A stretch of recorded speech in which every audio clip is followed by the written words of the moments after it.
Okay, so here we are, and I'm going to give you a setup tutorial on how to set the Lost Dutchman up. There's a lot of components in it, and I just thought this would make it easier on everybody as far as setting up the game. So as you can see here, you have a whole mound of tiles. There's quite a bit of tiles here.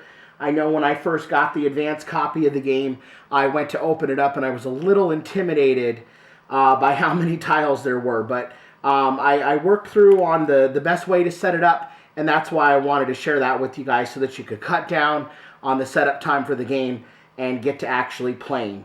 Now, in regards to the setup time for the game, if you're doing it on your own, it's going to take you about 10 minutes to set the entire game up, including forming the Superstition Mountain that you'll travel across, as well as setting up all the treasure board and all the player boards for the game as well. So, one of the things I forgot to mention in the components breakdown video was all these tokens. And so in the game, you're going to get a bunch of attribute tokens. You're going to get a bunch of the challenge discs that go on the treasure map. Also, there are quite a bit of tokens for Goldfield Gully, the minigame that comes in. There's a bunch of modifier discs as well as the discs for the sheriff in the game too. And some of the other tiles that are included for the Lost Dutchman, jumping away from Goldfield Gully, back to Dutchman, is going to be the player event tiles. You have your canteen tiles here, and when these go down, the water level starts to drop. That's what triggers one of the triggers for the end game.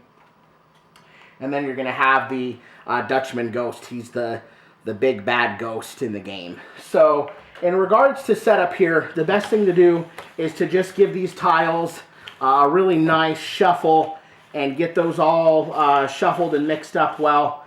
And the really neat thing too is after playing, since it's such a random setup, you don't have to worry about there being stacks of tiles that won't mix in. So it's not like where you, if you're playing a trick-taking game, you have to really be concerned with all the tricks being together and shuffling really well.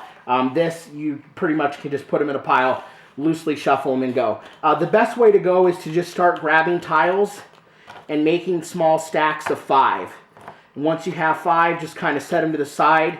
You can worry about straightening them out later. So I'm going to go through this. I'm going to stop talking because in the final video I'm going to speed this up so you can see.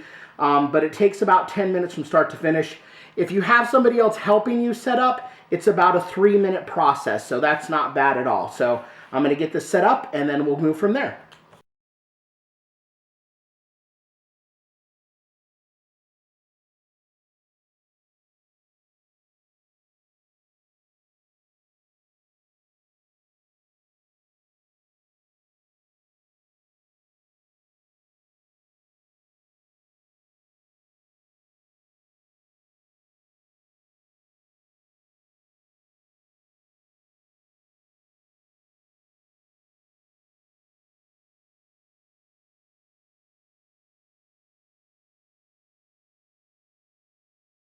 And there you have the Superstition Mountains that's depicted here in our game, The Lost Dutchman.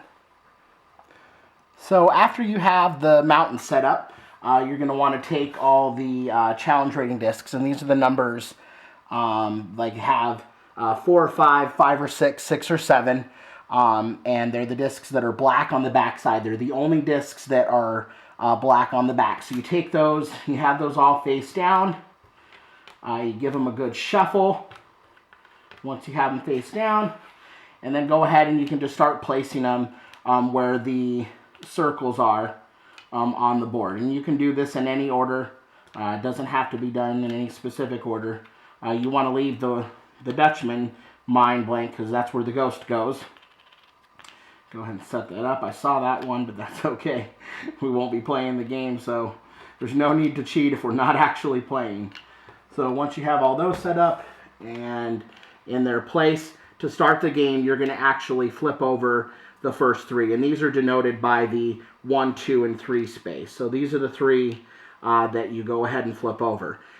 And at that point, the treasure map is ready to go. You're going to want to set your canteen discs in descending order, starting with the 6 down to the 5, all the way down to 1. near the board.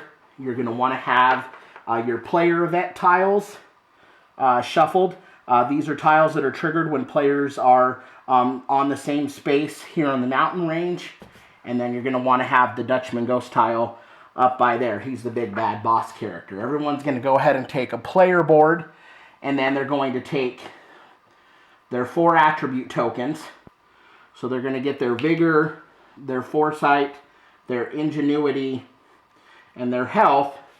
And then you're going to want to take it and you're going to want to place it on the board in the specific area where the green things are. So once you have that, you're ready to start the game. You're going to want to make sure to check to see if your player comes with a starting item. And then to start the game, each player is going to reveal three of the tiles here. And then you're ready to play The Lost Dutchman by Crash Games. So one of the things that was most important to us here at Crash Games was when we changed The Lost Dutchman from cards into tiles. The biggest challenge that we had was what happens when, say, this stack goes down. How do you get the tiles out of there without earthquaking the entire board? Well, that's where this notch comes in. So one of the things I wanted to do here was show you how to pick up the tiles in an effort to keep the board as together as possible. Now, it's going to be completely impossible for you to keep this board immaculate, and that's something that hopefully players are okay with. If not, this might not be the right game for you.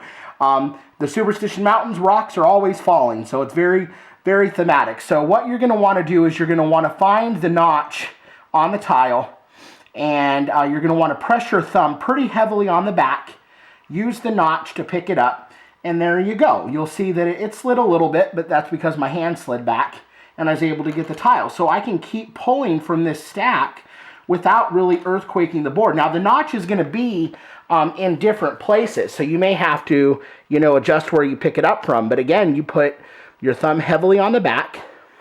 That time I did earthquake it a little bit, but you can see that it's still intact, and I can keep going, and I can keep pulling these tiles out of there with minimal damage to the board. And so now I'm all the way down to the bottom, and you'll see that I was able to pull those up. It slid around just a little bit, but you can fix that. It depends on your level of OCD and how nice you want the board to look. But you can see that I was able to pull all those tiles out. And again, that's because of this notch. And again, how you're going to want to do that is place your thumb a little heavily towards the back and pull up where the notch is.